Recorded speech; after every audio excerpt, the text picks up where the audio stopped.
If you're getting close to retirement and feeling overwhelmed, you're not alone. Most people don't know where to start, and that can lead to costly mistakes or missed opportunities. I'm Cary Green, financial advisor and co-founder of Green Era Financial, and in this video, I'm going to walk you through a simple step-by-step guide to planning your retirement the right way. We'll cover everything from income and taxes to investments, Medicare, and Social Security. So let's get started. Before you plan your retirement, you need to know what you're planning for. Do you want to travel, stay close to home, help with the grandkids, volunteer, start a second career? Your vision for retirement will shape how much income you need and what kind of planning you'll need to do.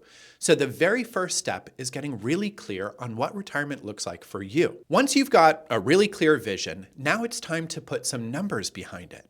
What will your monthly expenses be in retirement? That includes basics like housing, food, utilities, but also things like travel, hobbies, and healthcare.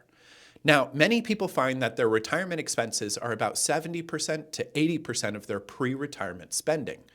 But that's just a rule of thumb. For your plan to work, you need to get as specific as possible on what it's going to look like for you. The next very important step is to identify where your income will come from.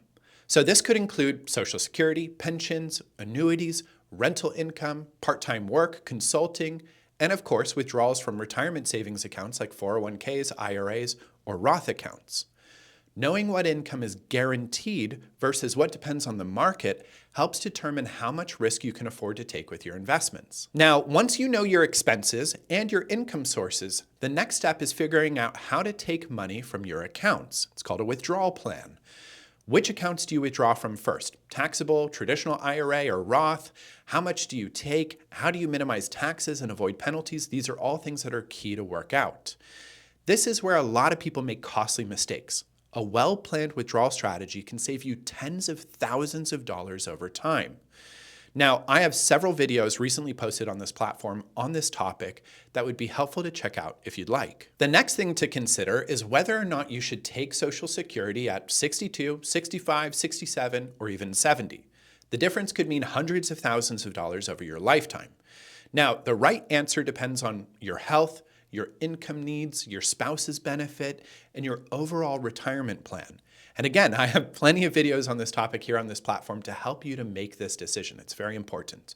So just make sure that you don't guess. Run the numbers or work with someone who can help you. All right, and the next step is to plan for taxes. So yes, you'll still pay taxes in retirement, and in some cases, more than you expected. Withdrawals from traditional IRAs and 401ks are taxed as ordinary income. Social Security may be partially taxable, and higher income can trigger IRMA surcharges on Medicare, causing your Medicare premiums for Part B and Part D to go up. So tax planning isn't just for the wealthy. With smart strategies like Roth conversions, capital gains harvesting, or even tax bracket management, you can potentially reduce your tax bill and keep more of your money working for you, something that's really important in retirement. Okay, now let's talk about healthcare, which is one of the biggest expenses in retirement and something you definitely need to plan for. So if you're planning to retire before age 65, when eligibility for Medicare becomes available, you'll want to have some form of healthcare coverage for the time leading up to that. This can be a complex topic, but options include a spouse's health insurance plan, if possible, getting an ACA plan, maybe taking advantage of a bill sharing plan, etc. Also, it's important to know when to sign up for Medicare, what each part covers, and whether you'll need a supplemental policy or Medicare Advantage plan. Understand what's covered and what's not. It's very important. You'll also want to plan for long-term care costs, which Medicare typically doesn't cover. And this could involve insurance, self-funding long-term care costs, or creating a contingency fund to cover this just in case. Retirement is not the time to take unnecessary risk, but it's also not the time to hide everything in cash, like under your mattress or something.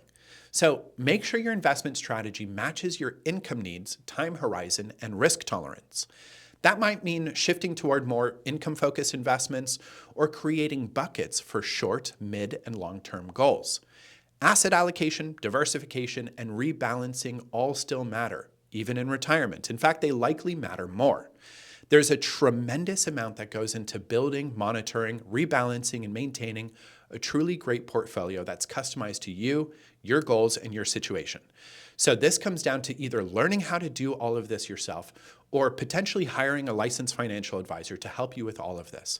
But it's very important, especially in retirement. Now, the next step is to make sure your will, powers of attorney, healthcare directives, and beneficiary designations are all up to date.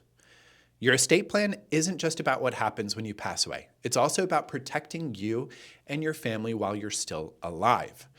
This is especially important if you're married, have children, or have specific wishes for how your assets should be handled.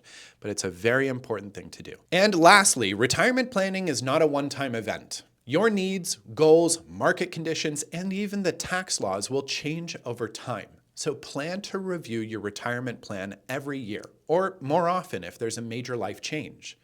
Adjust your spending, rebalance your investments, revisit your withdrawal plan.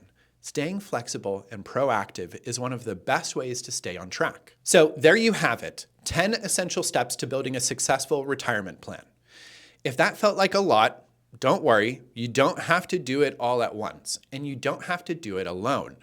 If you'd like help walking through these steps and building a personalized retirement roadmap that's designed for you, feel free to visit us at greenarrowfinancial.com or reach out to me directly anytime. I'm always happy to help if I can.